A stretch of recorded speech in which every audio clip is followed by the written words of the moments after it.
तो second law of motion के अंदर आपको पढ़ना पड़ेगा उसका डेफिनेशन। वो क्या होता है? The rate of change of linear momentum is directly proportional to force. मतलब कि अगर मैं लिखूं यहां पर delta P by delta T proportional to the force applied, ये वैल्यू हमको लाना है। अब ये लाते कैसे हैं? ये तो आपके लिए बहुत ही लफड़ा वाला काम है। तो सबसे पहले हम लोग डिफाइन करेंगे कि सर जी इस डेल्टा पी का मतलब क्या है। इसको बोलते हैं change in linear momentum. Change in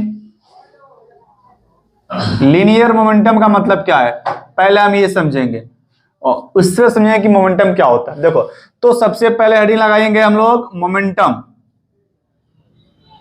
देखिए मोमेंटम कहने जब भी हम बोलते हैं तो इसको हम लोग डिफाइन करते हैं पी से।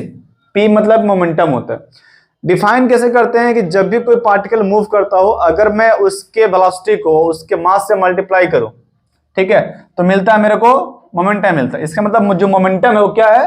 It is the product of, basically क्या ये product of mass and velocity of body. Mass and velocity of body, ये इसका प्रोडक्ट होता है। तो अगर मैं मास को m से रिप्रेजेंट करूं, वेलोसिटी को v से करूं, तो मोमेंटम कितना आ गया? p बराबर m इंटू वी। ये रहा मोमेंटम। इसका यूनिट क्या होता है? अच्छा, आपको पता होना चाहिए जो मोमेंटम है it is a vector quantity. क्यों? यहां पर v क्या है? एक वेक्टर क्वांटिटी है। तो हम इसको ऐसे लिखेंगे p वेक्टर बराबर m डॉट v वेक्टर। ये भी हो सकता है। इसका यूनिट क्या होगा? तो ये एक वेक्टर क्वांटिटी हो गया। तो हम अभी बात करेंगे, सबसे पहले बात करेंगे इसका यूनिट के बारे में, सीजीएस यूनिट या फिर एसआई यूनिट। पहले बात करेंगे एसआई। एसआई में यूनिट क्या आएगा? मास के लिए क्या लिखते हैं? केजी। और वेलोसिटी क्या होता है? Metre per second. So what is the unit of momentum? KG metre per second. CGS में क्या आएगा? In CGS it is centimetre, sorry gram centimetre per second. Gram centimetre per second the unit of momentum. लेकिन हमारा मतलब sir ji rate of change momentum से है, momentum का change निकालना है। कैसे निकालेंगे? तो न्यूटन का सेकेंड लॉ को प्रूफ करने के लिए सबसे पहले हमें रेट ऑफ मोमेंटम का चेंज कैलकुलेट करना होगा। तो चलो करते हैं।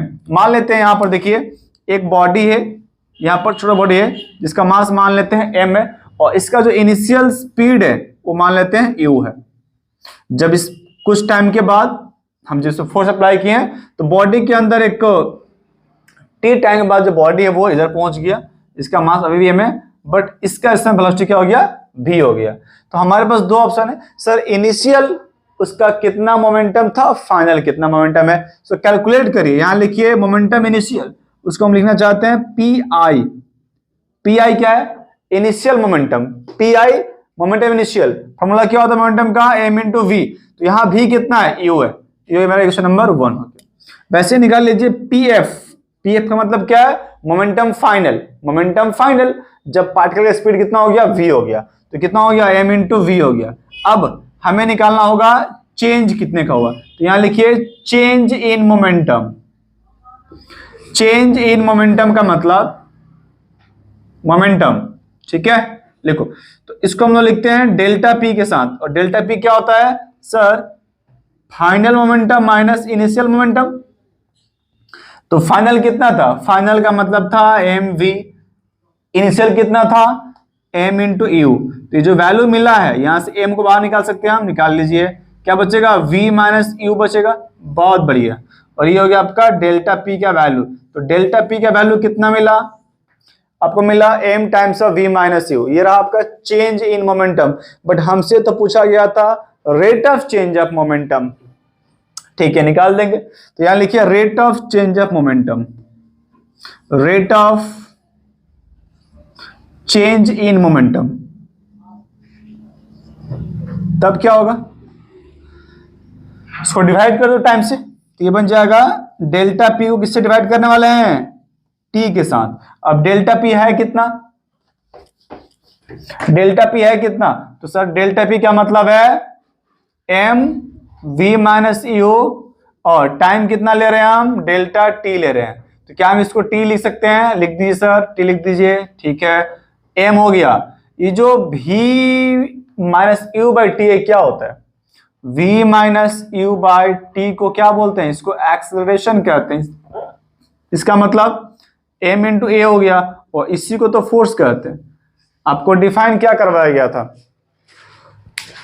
डिफाइन करवाया गया था, Newton second law state that the rate of change of linear momentum is directly proportional to the force applied in the direction of body motion। तो ये हो गया आपका, क्या मिला यहां से? Force equals to mass into acceleration.